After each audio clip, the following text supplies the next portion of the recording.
ఈయన నిజముగా లోక రక్షకుడని మేము తెలుసుకుని నమ్ముతున్నాం.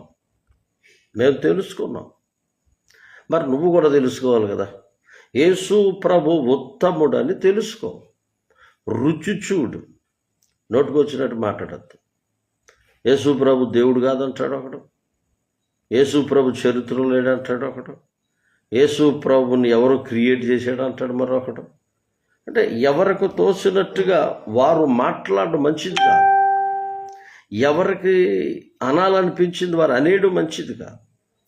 రుచి చూడు.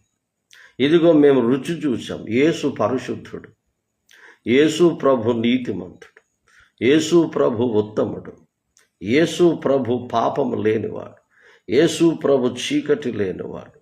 యేసు ప్రభు సవాల్ చేశాడు, నాలో పాపముందని మీరు ఎవరు నిరూపిస్తారు? పాపము లేనివాడు పాప